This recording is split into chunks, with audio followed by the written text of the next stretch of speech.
Hello everyone, welcome to our YouTube channel Maa Saraswati classes Dehradun.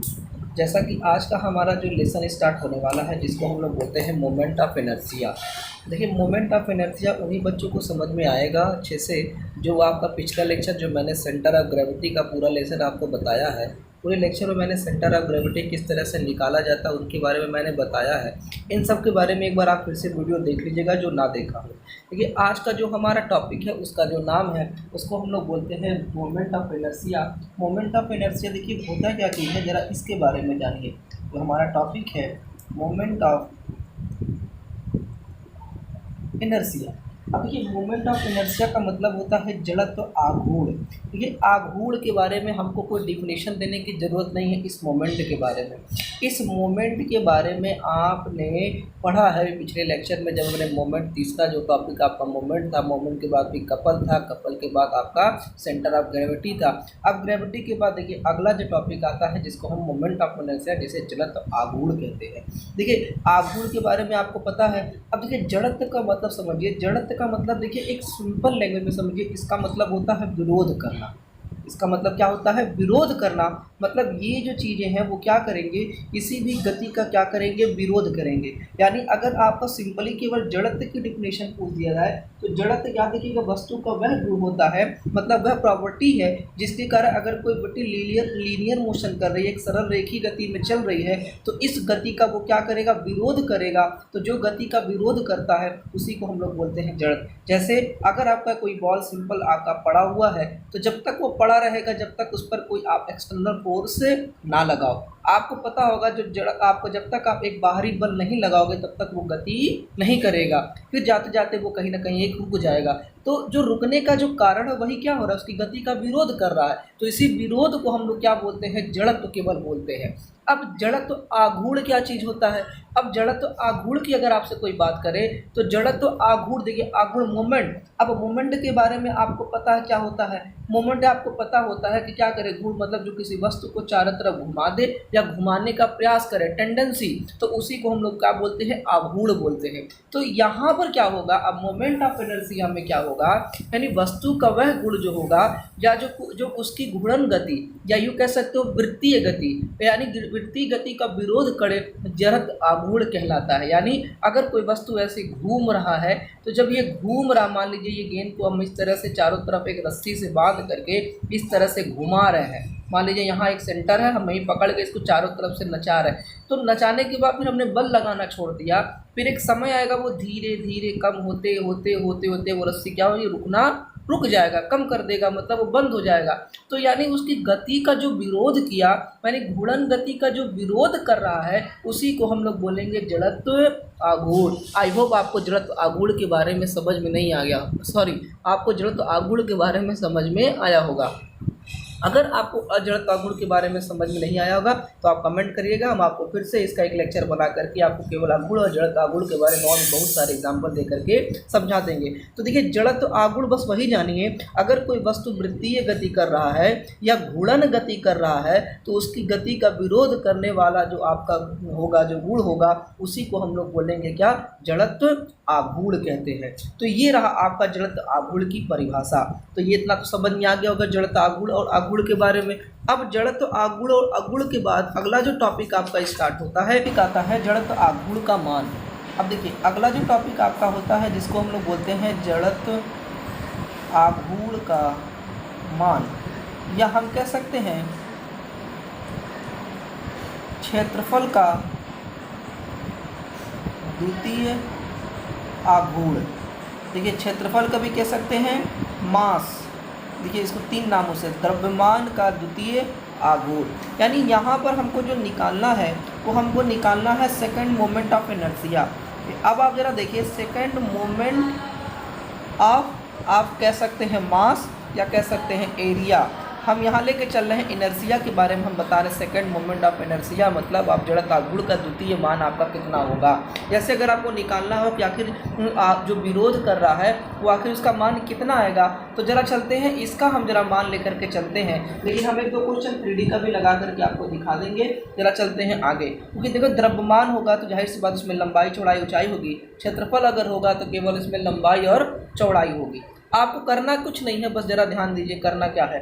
अब जरा देखिए, ये 3 नामों से आपसे एग्जामिनेशन में डिफिनेशन पूछ देगा, तो आपको डिफिनेशन याद है कि चाहे जड़त्व आघूर्ण का मान लिख दे, चाहे क्षेत्रफल का द्वितीय आघूर्ण लिख दे, या द्रव्यमान का द्वितीय आघूर्ण, या सेकंड मोमेंट ऑफ इनर्शिया। अब जरा चलते हैं, अब जरा देखो इसकी डिफिनेशन क्या होती है, पहले चीज़ों को जानिए। जैसे होता क्या चीज़ है, जैसे एग्जाम्पल के तौर पर समझिए। जैसे देखिए ये वाई एक्सिस है, ये एक्स एक्सिस है, ये एक्स, ये एक्स डैश, ये वाई, और ये मान लीजिए कोई आपका द्रव्यमान है, द्रव्यमान है।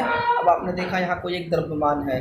अब आपको करना क्या है, जरा द्रव्यमान के बारे में जरा जानिए। मान लीजिए इसका जो आपका जो सॉरी ये कोई आपकी वस्तु है, वस्तु का कोई ना कोई द्रव्यमान होगा, या अगर कोई आपके काट होगा, मतलब जिसमें लैमिना या पटल। देखिए लैमिना के बारे में, पटल के बारे में सेंटर ऑफ ग्रेविटी में मिलेगा कि लैमिना क्या होता है, पटल क्या होता है, या डिस्क क्या चीज़ होती है। तो इन सब चीज़ों को आप पुराना जा कर के देखिए, जब तक आप आगे के पीछे का नहीं देखेंगे आगे का उसमें क्लियर नहीं होगा। अब जरा चलते हैं, मान लीजिए इसका जो आपका मास हम m लिख सकते हैं, या एरिया a लिख सकते हैं, मतलब हम द्रव्यमान मान के चले या उसका एरिया मान के चले। माने इस आपका जो आपका वस्तु है, यानी जो भी आपका लैमिना है, जो भी आपके पास डिस्क है, उसकी जो एरिया वो कैपिटल A है। हम मान लें कि इसका जो सेंटर होगा, सेंटर आपको पता ग्रेविटी कैसे निकालते हैं किसी भी मास का, किसी भी एरिया, मतलब एरिया वाले का या मास वाले का। तो ये सब चीज़ें बार बार बताया जा रही है, पिछला लेक्चर जाके देख लीजिए। माना जाए कि यहाँ से यहाँ तक की जो दूरी है वो K1 है, और यहाँ से यहाँ तक की जो दूरी है वो कितना है, K2 है। तो अब जरा देखो, हमने बताया हम जड़त्व आघूर्ण हम पढ़ रहे हैं, तो जड़त्व आघूर्ण का मतलब यानी कोई भी अगर वस्तु अगर गति कर रही है, मान लीजिए यहाँ पर है एक बॉल है, अगर इसको हम ऐसे घुमा रहे हैं, तो ये घुमाते वक्त कोई ना कोई ऐसा बल होगा जो उसकी गति का क्या कर रहा होगा, विरोध कर रहा होगा। तो ये जो विरोध कर रहा होगा, तो जरा चलते हैं, आप जरा देखते हैं।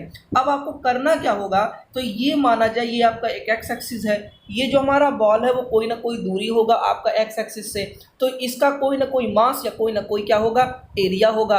अब ये कोई ना कोई मास एरिया होगा, तो ये इस तरह से ही तो आघूर्ण करेगा, इस तरह से तो घूमेगा, इसके आपके चारों तरफ घूम रहा है ये। तो अब आपको करना क्या है, तो जड़त्व में याद रखिएगा, इसका जो आप कह सकते हो किसी भी डिस्क या लैमिना, या आप कह सकते हो कोई भी आपका क्षेत्रफल, यानी सॉरी किसी भी पटल का किसी अक्ष के परतः, मतलब अगर ये तुम्हारे पास पटल है, मैंने बताया पटल भी कह सकते हैं उसको, डिस्क भी कह सकते हैं। अब इस पटल का किसी भी अक्ष के परतः जड़त्व आघूर्ण अगर निकालना हो, मान लो कि अगर हमें मान लीजिए एक्स डैश के परितः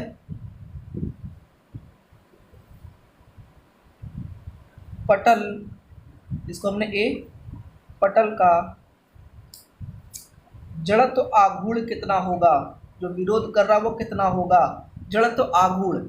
अब एक्स डैश, देखिए एक्स डैश के परतः आघूर्ण, तो याद रखे रहिएगा, किसी भी याद रखिएगा पटल का किसी अक्ष के परितः जो जड़त्व आघूर्ण होता है, उस पटल का क्षेत्रफल तथा उस अक्ष से लंबवत दूरी के वर्ग के गुणनफल के बराबर होता है। यानी कि आपको अगर निकालना हो, इनर्शिया निकालना है, एक्स डैश पर निकालना है, तो इसका जो इनर्शिया होता है, जड़त्व आघूर्ण जो आपका होता है, वो कि जो वस्तु है उसका एरिया, या अगर आपका 3D होगा तो उसका मास, उसका द्रव्यमान निकालिए, वैल्यूम निकालिए, क्या है आपका उसका मास। तो जरा चलते हैं, अब आपका एरिया जो होगा वो और उस अक्ष के, मतलब उस अक्ष से लंबवत दूरी के वर्ग के गुणनफल के क्या होता है, बराबर होता है। यानी कि आप अगर आई एक्स ले रहे हो, तो यहाँ से इसकी दूरी कितनी है, K2 है, तो गुणे आपका हो जाएगा K2 का स्क्वायर। यानी कि यहाँ आप कह सकते हो इसका जो मान है वो आपको याद रखी रहेगा, जड़त्वाघूर्ण का मान जो होता है वो उस अक्ष के परतः आपका जो आपका पटल होगा, लैमिना होगा, उसका क्षेत्रफल निकालिए, और क्षेत्रफल निकालने के बाद उससे देखिए कि वो लंबवत एक्स एक्सिस से कितना दूर है, और वो जो दूरी होता है उस दूरी का वर्ग कर दीजिए, और उस वर्ग के गुणनफल के क्या होता है, बराबर होता है। उसी तरह से वाई अक्ष के परतः उसका जड़त्व आघूर्ण अगर निकालना हो, यानी वाई डैश, अब आपको पता होगा, देखिए ये वाई डैश है, अब यहाँ से यहाँ तक की दूरी कितनी है, K1 है, एरिया क्या है A, तो A गुणे आपका हो जाएगा K1 का स्क्वायर। तो ये जो चीज़ें आपकी थी तो आपने क्या निकाला, आपने एक्स एक्सिस के प्रति जड़त्व आघूर्ण देख लिया कितना होगा, और वाई एक्सिस के प्रति देख लिया आपने जड़त्व आघूर्ण क्या होगा। तो ये K1 और K2 होता क्या चीज़ है, जो ये दूरी है K1 व जो K2 है, इस दूरी को हम रेडियस ऑफ गायरेशन बोला जाता है, यानी इसे हम लोग क्या बोलते हैं, गायरेशन। अब गायरेशन का मतलब क्या होता है, गायरेशन का मतलब होता है परिभ्रमण त्रिज्या। अब परिभ्रमण का मतलब क्या होता है, घूमना, आपने पढ़ा होगा। तो यही चीज़ है आपका, तो इसी के प्रति तो वो आपका पटल घूम रहा है। अगर मास होता तो यहीं पर एम एम एम कर देते, बस Mk1 स्क्वायर M2 की स्क्वायर।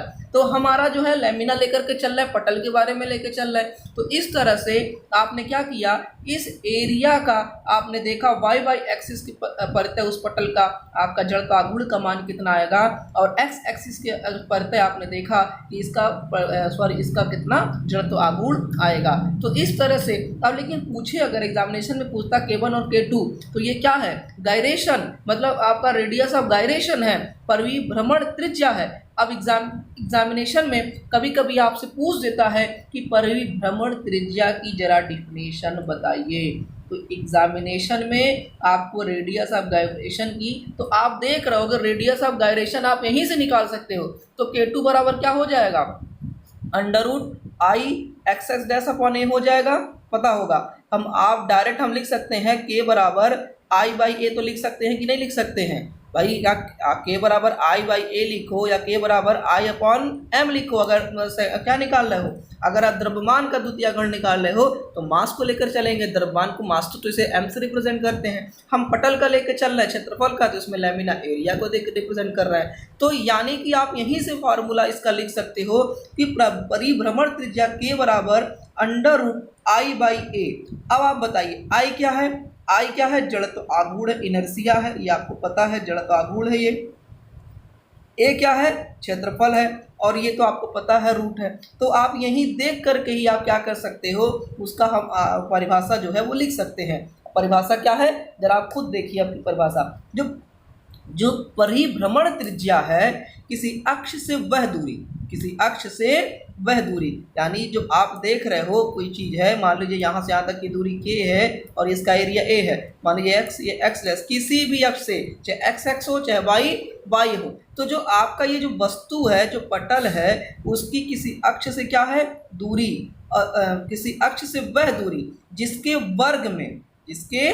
वर्ग में आप देख रहे होगे, किसी जब भी आपका वर्ग जड़त्व आघूर्ण जो होता है वो क्या होता है, उस पटल का क्षेत्रफल और उसके दूरी के वर्ग के गुणनफल के बराबर होता है। तो परिभ्रमण त्रिज्या भी जो देखो इसी को देख करके डायरेक्ट बन गया है।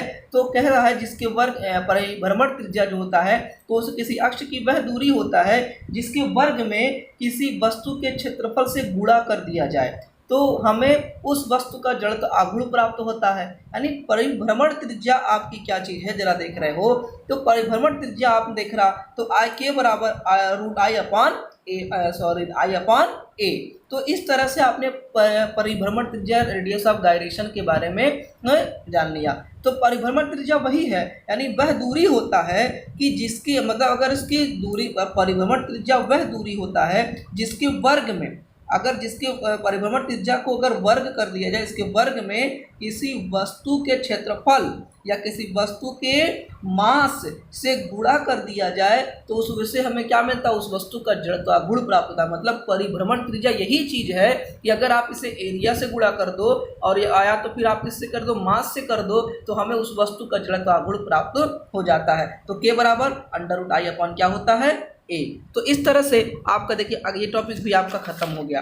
अब अगला जो टॉपिक आपका स्टार्ट होता है, जरा इसके बारे में चलते हैं। तो परिभ्रमण त्रिज्या के बाद देखिए अगला जो टॉपिक आपका आता है, आपने क्षेत्रफल का द्वितीय आघूर्ण भी देख लिया, आपने द्वितीय आघूर्ण इसी को या मास भी लेकर चल रहे हैं। तो अब इसके बाद अगला जो टॉपिक